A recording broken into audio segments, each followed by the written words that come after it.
Politics நேயர்கள் அனைவருக்கும் நெஞ்சார்ந்த வணக்கம். இன்னைக்கு நம்முடைய அரசியல் பார்வையில ஒரு முக்கியமான விஷயம் அலச போறோம். அது சென்சிட்டிவான இஷ்யூ.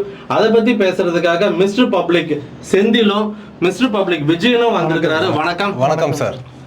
நம்ம வந்து இந்த ரொம்ப முக்கியமான விஷயம், ஜாதிகள் இல்லையடி பாப்பான்னு பாரதியாரோட வரிகளை வகுப்பறையில சேர்ந்தோம். நம்மளாம் கவர்மெண்ட் ஸ்கூல்ல தான் படித்தோம். நீங்க? நான் பிரைவேட் ஸ்கூல்ல படித்தேன் சார். நீங்க கவர்மெண்ட் ஸ்கூல்ல தான்? நாங்கள் படித்தோம். சொன்னது அதை சொல்லி கொடுத்தாங்க.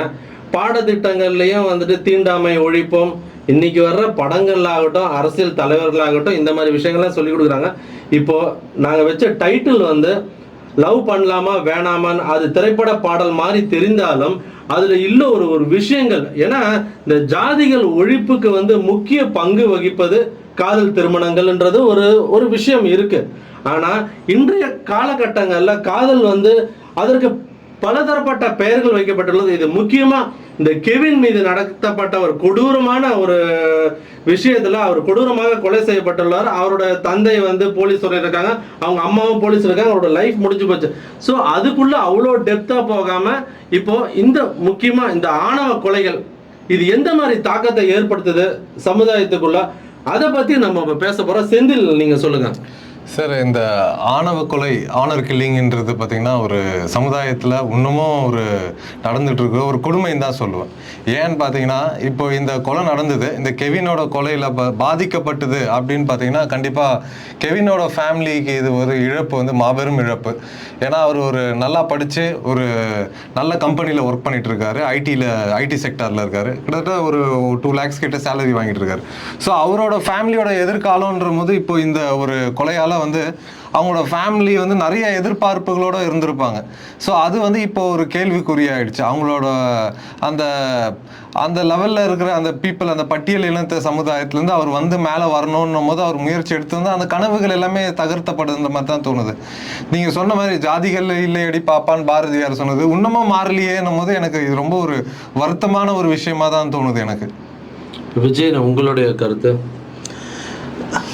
எல்லோரும் இந்த நியூஸை பார்க்கும்போது கொஞ்சம் கஷ்டமாக தான் இருக்குது. என்ன ஒரு விஷயம்னா, எல்லோரும் சின்ன வயசுலேருந்து எல்லாமே நம்ம தமிழ் சமுதாயத்துக்கு வந்து என்ன சொல்லி வளர்க்குறாங்கன்னா, படி, நல்லா படி, வாழ்க்கையை உயர்த்திக்க அப்படின்னு தான் சொல்கிறாங்க. இந்த பையன் நல்லா படிச்சிருக்காரு, அவர் ஒரு தாழ்த்தப்பட்ட சமுதாயத்தில் இருந்தாலும் நல்லா படிச்சிருக்காரு, படித்து ஒரு நல்ல ஒரு கம்பெனியில் வேலை செஞ்சுட்டு மாதம் 1.5 லட்சத்துலேருந்து 2 லட்சம் ரூபாய்க்கு வந்து சம்பாதிச்சு அவர் வந்து ஒரு நல்ல ஒரு லைஃப்பை லீட் பண்ணக்கூடிய தகுதியான ஒரு ஆண்மகனாக வந்து ஒரு சமுதாயத்தில் நிற்கும் போது கூட ஏதோ ஒன்று அவர் பின்னாடியே தொடர்ந்து வந்து அவரை பிடிச்சி இழுக்குது. திருப்பி வந்து ஒரு 30-40 வருஷத்துக்கு, ஒரு 50 வருஷத்துக்கு அந்த சமுதாயத்தை பிடிச்சி பின்னாடியே இழுக்குது. அது மாதிரின்னு யோசிக்கும் போது ரொம்ப கஷ்டமாக இருக்குது. நீங்கள் என்ன தான் படித்தாலும், என்ன தான் நீங்கள் உயர்ந்த இடத்துக்கு போனாலும் இந்த விஷயம்லாம் நடக்கும் உங்களுக்கு அப்படின்னு நடக்கும்போது ரொம்ப கஷ்டமாக இருக்குது. இன்னும் இந்த சமுதாயம் ஏன் இன்னுமா இந்த மக்கள் இது மாதிரி இருக்கிறாங்க அப்படின்னும் போது ரொம்ப கஷ்டமாக கூட இல்லை, ரொம்ப அருவருப்பாக இருக்குது. இதை வந்து ஒரு அருவருக்கத்தக்க விஷயமாக தான் பார்க்குறேன் நான். என்னோடய பார்வையில் இதுக்கு வந்து கண்டனமோ இதில் ஒரு அருவருக்கத்தக்க விஷயமாக தான் பார்க்குறேன். செஞ்சார் அந்த பையன் வந்து, அவன் வந்து ஒருத்தவங்க மேலே ஆசைப்பட்டு அதுக்காக ஒரு வாழ்க்கையவே ஒரு பலி கொடுக்கணுமா? ஓகே, அதாவது 2 பேருமே வந்து அதில் ஈடுபட்டிருக்காங்க, ஒரு ஆணும் ஒரு பெண்ணும். அது வயதுக்கு பருவம் வந்து ஆணுக்கும் பருவம் வந்து பெண்ணுக்கும் வந்து ஒரு ஈர்ப்பு ஏற்படுன்றது வந்து அது இயற்கையான ஒரு விஷயம். அந்த இயற்கையான விஷயத்தில் வந்து ஜாதின்ற ஒரு விஷயம் வந்து ஒருத்தர் இப்போ உயிரோடு இல்லை. ஆக்சுவலாக வந்து இது கொஞ்சம் ஒரு மெச்சுவர்டான லவ் தான். 18 வயது கடந்தவர்கள் அவர் பள்ளி பருவத்துலேருந்து காதல் பண்ணிகிட்டு இருக்கிறாங்க. ஒரு கட்டத்துக்கு மேலே இந்த பையன் வந்து ஒரு நல்ல ஒரு ஐடி சாஃப்ட்வேர் கம்பெனியில் ஒரு 2 லட்ச ரூபா சம்பளம் கிட்டத்தட்ட வாங்குறத ஒரு தகவல்.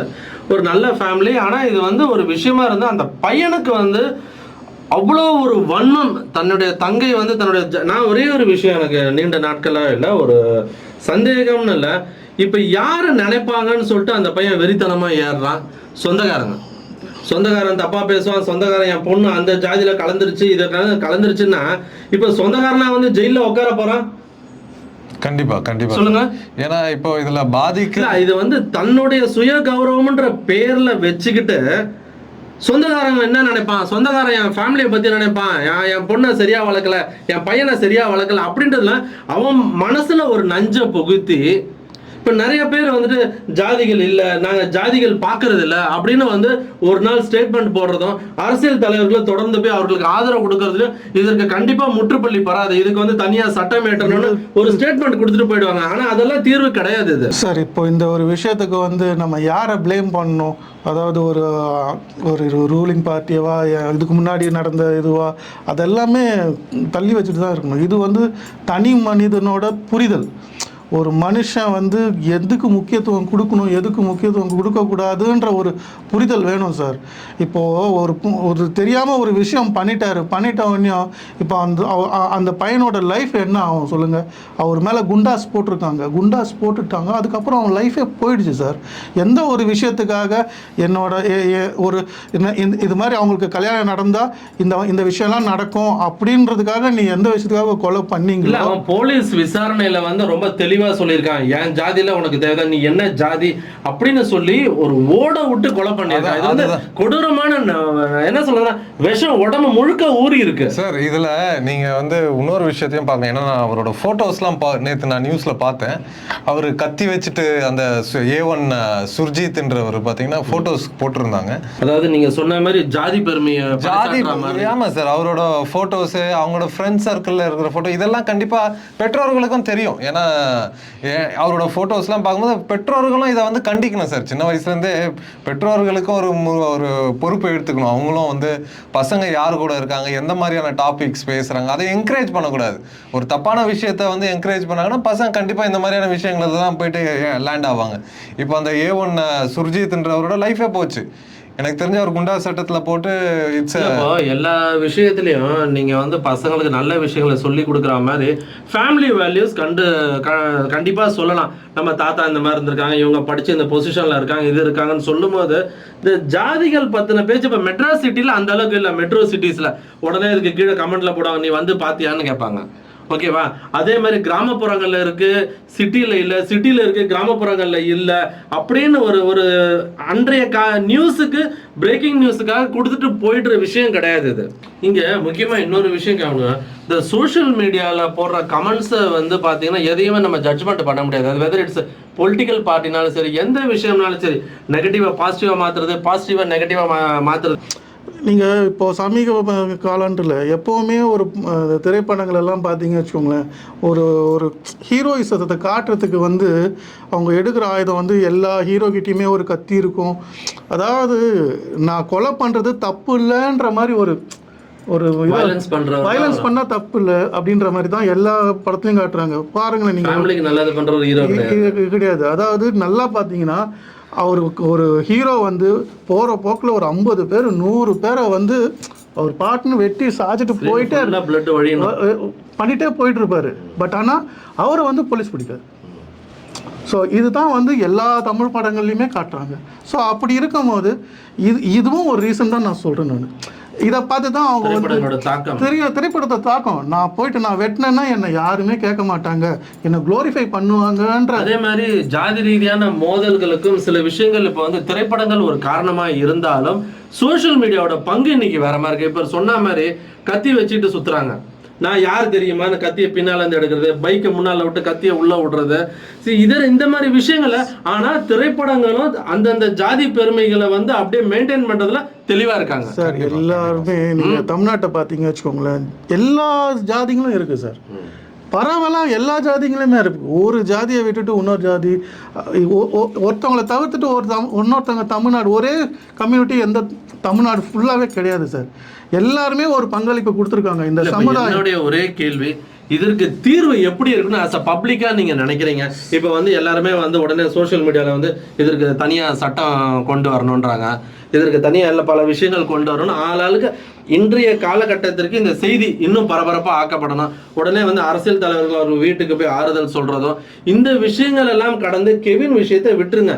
இதற்கு முன்னாடி நடந்த ஆணவ கொலைகள் ஆகட்டும், இனிமேல் அந்த ஹானர் கில்லிங்னு பேர்ல மட்டும் ஹானர் இருந்தா போதாது, வீட்டுக்கான ஹானர் இல்லையா இங்க சார்? அதாவது தனி மனித புரிதல். ஒருத்தன் மனுஷனா அவன் மனுஷன், நான் மனுஷன் அப்படின்னு அவன் நினச்சா மட்டும்தான் இதை வந்து தவிர்க்க முடியும். இது எங்க இருந்து ஆரம்பிக்கணும்? இது வந்து அவங்களுடைய அதுதான் சொல்றேனே, ஒரு 4 இடத்துக்கு போறாங்க வராங்க, பள்ளியில இருந்து ஆரம்பிக்கணும். கண்டிப்பா ஒரு குறிப்புல வந்து அந்த குட் டச் பேட் டச் சொல்லி கொடுக்குற மாதிரி ஜாதி பெருமைகளை பிள்ளைகளுக்கு சொல்லி கொடுக்காம இருக்கணும். இது வந்து அருவருக்கத்தக்க விஷயம்னு சொல்லுங்க. ஜாதி பார்க்கறது அருவருக்கத்தக்க விஷயம். ஒரு தொழுநோயாளியை பார்த்தா வந்து அப்படி ஒரு நம்ம வந்து எப்படி ஒரு இதுவாக இது பண்ணுவாங்களோ அது மாதிரி ஜாதியை வந்து அதுக்கும் கீழே பாருங்க. நீ அதான் சொல்கிறேன் நான். நீங்கள் இதை வச்சு நீங்கள் என்ன பண்ண போகிறீங்கன்னு தான் எனக்கு ஒன்றும் தெரியல. இது வந்து ஒரு மாயை, ஒரு ஜாதின்றது ஒரு மாயை. அதனால் கிடைக்கிறதும் வந்து சொற்பமாக இருக்கலாம், ஆனால் நீங்கள் இழந்தது தான் அதிகம். உங்களோட கருத்து என்ன செந்தில் சார்? இப்போ இது எல்லாருமே சொல்லுவாங்க பெரியார் பிறந்த மண் அப்படின்னு சொல்றாங்க. எல்லா கட்சியில் இருக்கிறவங்களுமே பார்த்தீங்கன்னா எல்லா கட்சிகளும் பெரியாரை எடுத்து யூஸ் பண்ணணும்னு சொல்லிட்டு யூஸ் பண்றாங்க. ஆனால் அதே நேரத்தில் அவங்க வந்து ஒரு விஷயத்த புரிஞ்சுக்கணும், பெரியார் எந்த மாதிரியான ஒரு வாழ்க்கை வாழ்ந்துட்டு இருந்தாருன்றத எல்லா அரசியல் தலைவர்களும் அதை யோசிச்சு பார்க்கணும். இந்த மாதிரியான தமிழ்நாட்டில் இந்த ஆனர் கில்லிங்ன்ற அரசியல் எடுத்து யூஸ் பண்ணாம அதை வந்து ஒரு நியூட்ரலான விஷயமா எடுத்து அதுக்கான தீர்வை யோசிக்கணும். இதை வச்சு அரசியல் ஆதாயம் தேடக்கூடாதுன்னு. இன்னைக்கு நடந்த அந்த ஒரு கொலையில பாதிக்கப்படுறதுன்னு பார்த்தீங்கன்னா எனக்கு தெரிஞ்சு அந்த கெவின்ன்றோட ஃபேமிலி ஒரு மறக்க முடியாத ஒரு லாஸ் அவங்களோட ஃபேமிலிக்கு. ஏன்னா அவங்க ஒரு எக்கனாமிக்கலி பேக்வேர்டு ஆன ஒரு எக்கனாமிக், நான் வந்து ஜாதி ரீதியாக சொல்லலை, எக்கனாமிக்கலி அவங்க பேக்வேர்டு ஃபேமிலி. அவங்களுக்கு வந்து ஒரு ஒளி விளக்காக இருந்தவர் இன்னைக்கு இல்லை. ஸோ அவங்களோட ஃபேமிலிக்கு அது ஒரு பெரிய இழப்பு. ஸோ இதை வந்து நம்ம தவிர்க்கணும்னா அவங்க வந்து எல்லா அரசியல் தலைவர்களுமே வந்து இந்த விஷயத்த வந்து ஒரு நியூட்ரலான விஷயமா எடுத்து வந்து அவங்க கீழ் லெவல்ல இருந்து கஷ்டப்பட்டு அந்த பையனை படிக்க வச்சு கண்டிப்பா ஒரு லீடிங் சாஃப்ட்வேர் கம்பெனில போய் ஒர்க் பண்ணி இன்னைக்கு இருக்கிற இவ்வளோ ஐடி இந்த விஷயத்துல வந்து எத்தனை பேரை சாக் பண்ணிட்டு இருக்கிறாங்க. இந்த பையன் இன்னைக்கு வேற லெவல்ல வந்து கிட்டத்தட்ட ஒரு 1.5 லட்ச ரூபா சம்பளம் வாங்குற அளவுக்கு அந்த குடும்பத்தை உயர்த்தி இருக்கிறான். சமுதாயத்துல உயர்ந்துதான் நிக்கிறான் அந்த பையன் கெவின். அவனோட கனவை அப்படின்றதுக்குள்ள இந்த பையன் வந்து சதைச்சிட்டு போயிட்டான். இது ஜாதி விஷயம். இது ரொம்ப ஒரு வன்மையா கண்டிக்க வேண்டிய விஷயம் சார். இப்போ வந்து அவருக்கு பாதிப்புன்றது எவ்வளவு ஒரு ஈடுகட்ட முடியாத பாதிப்புன்னு தான் சொல்லுவேன். இதுக்கு வந்து எல்லாம் இப்போ நீங்க சொன்ன மாதிரி சினிமாலையும் வந்து இதை வந்து போர்ட்ரேட் பண்ணி இதை செலிப்ரேட் பண்ணக்கூடாது. ஜாதின்றதை வந்து செலிப்ரேட் பண்ணக்கூடாது. ஜாதிகளி இல்லை அடி பாப்பான்றது நீங்க முதல் சொன்ன அந்த ஒரு வார்த்தை மாதிரி பாரதியார் சொன்ன வார்த்தையை கண்டிப்பா ஸ்கூல் லெவல்ல இருந்தே வந்து யோசிக்கணும். பேரண்ட்ஸும் வந்து அவங்களோட ஃப்ரெண்ட்ஸ் எல்லாருக்கிட்டையும் பழகும் போது அது வந்து ஒரு நியூட்ரலான விஷயமா இருக்கணும். ஜாதியை வச்சு தான் அவங்க ஃப்ரெண்ட்ஸ் செலிப்ரேட். ஏன்னா எனக்கு தெரிஞ்சு அந்த 24 வயசு பையன் ஃபோட்டோலாம் பார்க்கும்போது கண்டிப்பாக அது வந்து அவங்க வந்து அதை செலிப்ரேட் பண்ணுற மாதிரி தான் இருக்குது. அந்த ஜாதின்ற அந்த ப்ரைடை வந்து செலிப்ரேட் பண்ணுறாங்க. ஸோ அந்த செலிப்ரேஷன் பண்ணுறத வந்து மைண்ட் செட்டை வந்து ஃபஸ்ட்டு மாற்றணும். ஒரு நீங்கள் சொன்ன மாதிரி தனிநபரும் வந்து ஒரு மனிதாபிமானம் தான் முக்கியமாக இருக்கணும், தவிர ஜாதின்றது ஒரு முக்கியத்துவமாக இருக்கக்கூடாது. காதலுக்காக இனி உயிர் போகக்கூடாது. அது ஜாதி காதலுக்குன்ட்டு இல்லை, எந்த ஒரு விஷயத்துக்காகவும் எந்த உயிருமே போகக்கூடாது. இது காதலுக்காக ஏற்பட்டது. உயிரை எடுப்பது யாருக்கும் இல்லை. அதுதான் சொல்றேன். இவங்க வந்து என்ன செய்யறேன்னு தெரியாம செய்யறாங்க. ஒரு குற்றவாளி வந்து தானாக பிறப்பதே கிடையாது. அவர் பிறந்தாரு நான் குற்றவாளியாக பிறந்தேன் அப்படின்லாம் கிடையாது. அவருடைய சூழ்நிலைகள் அவர் யார் கூட பயணப்படுறாருன்றதை பொறுத்து தான். இப்போ அவர் செய்கிறதுக்கும் காரணம் என்னன்னா, நீ செய்ய வந்தால் பார்த்துக்கலான்னு சொல்லிட்டு யாருன்னா அவங்கள பூஸ்ட் பண்ணியிருப்பாங்க. அது கண்டிப்பாக நடந்திருக்கும். இது எப்படி அவன் வருவான், அதான் சொல்கிறேன், பூஸ்ட் பண்ணியிருப்பாங்க. கண்டிப்பாக பார்த்துக்கலாம், இதெல்லாம் எப்படி நெருப்பா துடிச்சிட்டு இதை எப்படியாவது முறிச்சு போடணும் அப்படின்ற ஒரு எண்ணத்தில் சுற்றிட்டு இருந்திருக்கான். இப்போ சொன்னவங்க எல்லாம் வெளியில் இருக்காங்க. வீட்டுக்கு போய் அவ்வளோ பாசமாக கூப்பிட்டு போயிருக்காங்க. வீட்டுக்கு விஷயமா பேசணும், அந்த வீட்டுக்கு கூப்பிட்டு போறேன்னு சொல்லி கூப்பிட்டு போயிட்டு அவ்வளோ ஆசையாக கிளம்புன அந்த கெவினை. ஸோ இதில் வந்து பார்த்தீங்கன்னா அவர் நம்பிக்கையோட தான் போயிருக்கிறாரு. அவன் வந்து கூப்பிட்டுருக்கான், அவன் மேலே ஒரு நம்பிக்கையோட தான் போயிருக்கிறான். அவனுக்கு வந்து அன்பாக தான் போயிருக்கிறான், அவன் வண்டியில் ஏறி போயிருக்கிறான். ஆனால் பட் நீ வன்மோட தான் எடுத்துட்டு போய் முடிக்கணும். ஸோ இது வந்து ஒரு ப்ரீ பிளான்ட் தான். அவர் வந்து யோசிக்காமலாம் பண்ணலை. என்னை பொறுத்த வரைக்கும் அவர் நல்லாவே ப்ரீ பிளான்டாக கிளியராக பிளான் பண்ணி தான் பண்ணணுன்ற இன்டென்ஷனில் தான் பண்ணியிருக்காரு. ஸோ இதை வந்து வன்மையாக கண்டிக்கிறேன் அவர் பண்ண விஷயம். இதை வந்து எல்லா லெவல்லையும் நிப்பாட்டணும். இப்போ இறுதியாக நாங்கள் சொல்கிற ஒரே ஒரு விஷயம் என்னென்னா, இப்போ வந்து சட்டம் வேணும், அது வேணும், இது வேணும்னு எல்லாம் கேட்குறத ஒரு பிரேக்கிங் நியூஸாக போட்டு ஒரு டிபேட்டை வச்சு பேசுகிறதுனாலையோ இதுக்கு தீர்வு கண்டிப்பாக ஏற்படாது. ஒவ்வொரு குடும்பங்கள்லையும் ஒவ்வொரு பள்ளியில் இருந்தும் இந்த விஷயம் வந்து அறவே அகற்றப்படணும். இந்த ஜாதின்ற பேரை வந்து சில பேர் வந்து நான் என்னோட பேரை வந்து ஜாதின்ற இடத்துல இந்தியன் எழுதிடுறேன் இப்படி சொல்லி உடனே ஒரு 4 போட்டு ஒரு சோஷியல் மீடியாவில் போடுறதுனாலையும் இந்த தீர்வு ஏற்படாது. ஒரே ஒரு விஷயம், கெவினோட கனவை தகர்த்தவனுக்கு உரிய தண்டனை கிடைக்க பெற வேண்டும். இந்த விஷயம் வந்து மற்றவருக்கு ஒரு பாடமா இருக்கணும்ன்றதான் எங்களுடைய கருத்து. அதே மாதிரி எத்தனையோ விஷயங்கள் இருக்கு, அதுல கான்சென்ட்ரேட் பண்றதை விட்டுட்டு, ஏன்னா உண்மையிலேயே மறுபடியும் சொல்றேன், அந்த கெவின்ன்ற பையன் நல்லபடியா படிச்சு ஒரு ஸ்டேஜுக்கு வந்திருக்கான். அதை என்னதான் இருந்தாலும் கொலை பண்றதுக்கு எவனுக்கும் உரிமை கிடையாது. அந்த குடும்பத்தை அவன் எவ்வளவு ஆசையா ஒரு கனவோட இருந்திருப்பான், அதை செதைச்சிட்டீங்க. இது ஒரு விஷயம் சொல்லிக்கிறேன். நேற்று ஈவினிங் அப்போது ஸ்ரீஹரிகோட்டாலேருந்து ராக்கெட் விட்டுருக்காங்க. நிசார்ன்ற ஒரு ராக்கெட் வந்து லான்ச் பண்ணியிருக்காங்க. நேற்று நடந்த விஷயம். இது வந்து 27ஆம் தேதி நடந்த விஷயம். அதாவது ஒரு விஞ்ஞானத்தை நோக்கி நம்ம வந்து இவ்வளோ ஃபார்வர்டாக போயிட்டுருக்குற அதே சமயத்தில் ஒரு தென்கோடியில் வந்து இந்த மாதிரி ஒரு அருவருக்கத்தக்க விஷயம் நடக்குது. இதை நம்ம எப்படி எடுத்துக்கிறது சொல்லுங்கள்? நம்ம வந்து படிச்சுட்டு நாங்கள் இவ்வளோ டெவலப் ஆகிருக்கோன்ற மாறுதட்டி எல்லாரும் சொல்கிறாங்க இந்தியா வந்து ஸ்பேஸில் வந்து சேட்டலைட் லான்ச் பண்ணாங்க நேற்று அப்படின்னு சொல்லிட்டு அதை பெருமையாக பேசுறதா? இந்த மாதிரி ஒரு விஷயத்த வந்து வெட்டி தலைகுனிருதா சொல்லுங்கள்? ஸோ இது போன்ற விஷயங்கள் வந்து இனிமேல் நடக்காமல் இருக்கணும். இது ஒவ்வொரு மனிதருக்குள்ளும் மாற்றம் ஏற்பட்டால் மட்டுமே இதற்கான நிரந்தர தீர்வு கிடைக்கும் என்பது எங்களுடைய ஆசை, இவர்களுடைய ஆசை, எல்லாரோட ஆசையும் அதுதான். உங்களுடைய கருத்துக்களை பதிவு செய்தமைக்கு நன்றி. மீண்டும் ஒரு காணொளியில் சந்திக்கிறேன். நன்றி, வணக்கம். வருத்தத்துடன்